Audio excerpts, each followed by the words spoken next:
It's important to know the impact of even a single sample delay. It's surprising how much a delay of a 44,000/100th of a second can make on your signal. And it turns out that around us, all over the place, we're dealing with these short delays. And we're dealing with the phase cancellation that is imposed with those delays.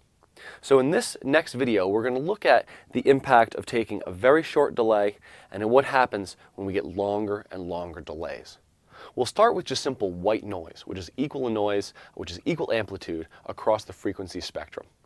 And we'll add slight delays mixed back with itself, and we'll see how the spectrum changes based on that.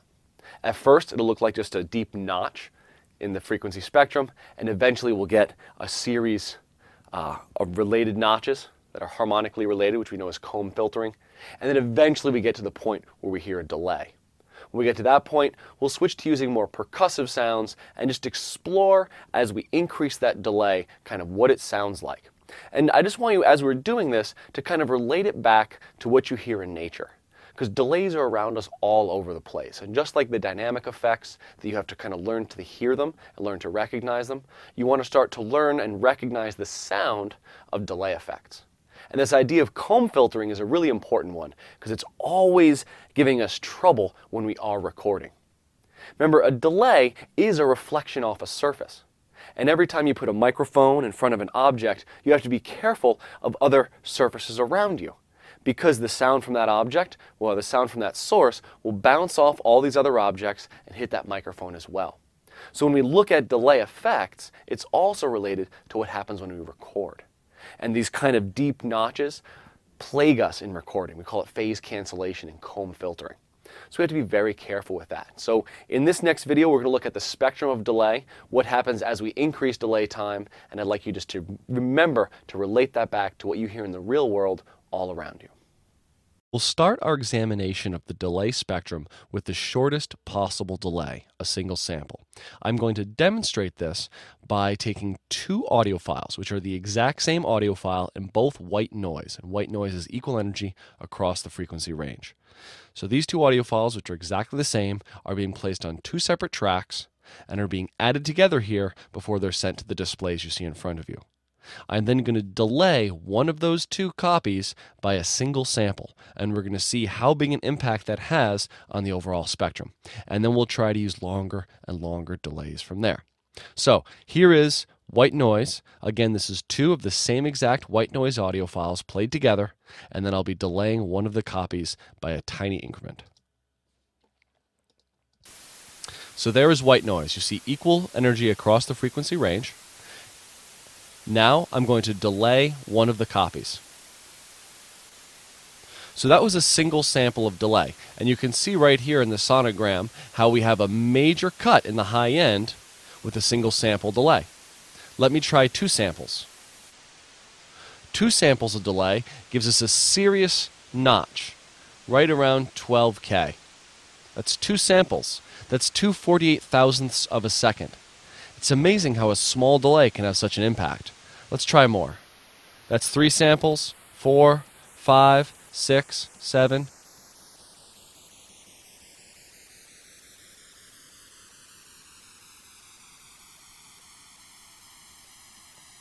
That's 48 samples of delay. And we start really seeing the idea of a comb filter.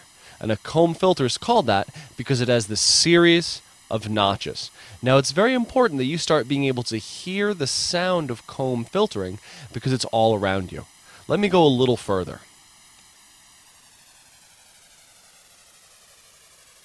This demonstration shows us clearly the impact of combining a sound with a delayed copy of itself. And this happens when you're recording. Imagine I'm recording an instrument and I have a microphone in front of that instrument. The sound goes from the instrument, arrives at the microphone. But the sound also bounces off a nearby flat surface and arrives at the microphone a little bit later. That is combining a sound with a delayed copy of itself, just like we've done here. And there is definite possibility you will get comb filtering in your recordings if you have this situation. So this is why we need to be so careful about any nearby flat surfaces when recording, because we will get comb filtering, and it's probably going to have a negative impact on our sound.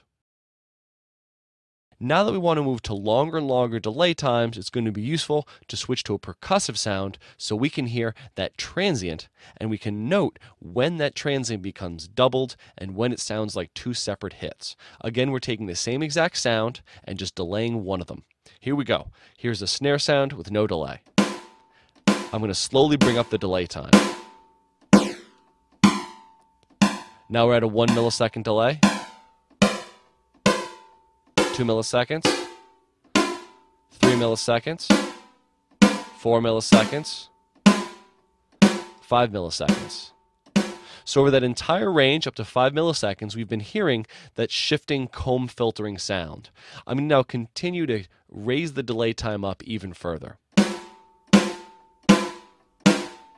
6 milliseconds, 7 milliseconds, 9, 10 milliseconds.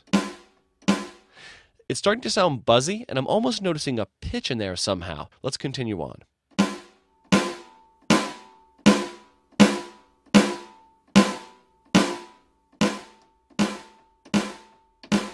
18 milliseconds, and it feels a little bit like a flam.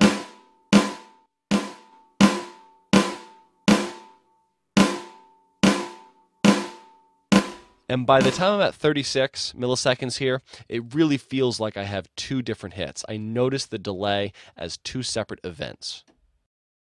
In this final exploration of the delay spectrum, we're going to take a different approach. This time, I'll start with a very simple, clicky sound. Let's hear it. I'm going to run that sound through a simple delay, and I'm going to have the feedback all the way up. And we're going to see that very short delay times actually create a pitch. In fact, throughout this entire week, we're going to be exploring the curious relationship between delay and frequency. So let's try this out and see what happens. We'll start with our sound. It's kind of clicky and it's repeating. Now I'm going to engage the delay. It's 100% wet. Feedback is all the way down, and my delay time is 1 millisecond. I'm now going to increase the feedback. As we increase the feedback, a pitch will emerge.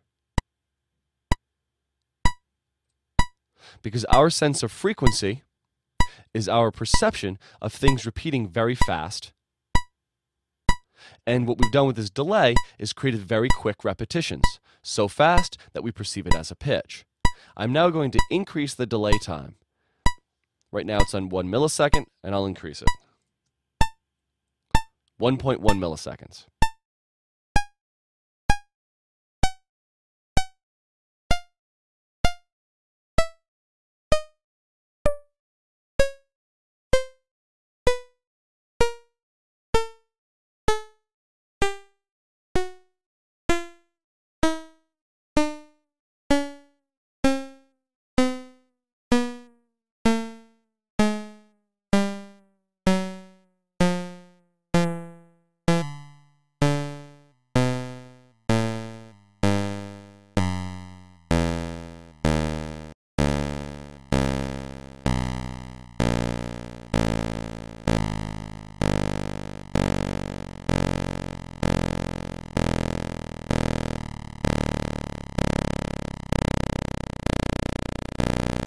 Eventually, we get to the point where we start hearing it as separate attacks, as we hear it as a rhythm. This kind of exploration, it probes the edges of our perception. At what point does the delay become pitch? How is delay and frequency intertwined? What are the edges of human perception, and how can that be explored musically? These kind of interactions between delay and frequency and delay and filtering are explored heavily throughout audio effects. We're going to find these characteristics show up in our chorus phasers, flangers, short delays, long delays, and reverbs, and our filters. It's an incredibly important spectrum, this delay spectrum. And honestly, it's kind of difficult to kind of wrap the brain around. How are all these interactions really working, and how can we use them musically?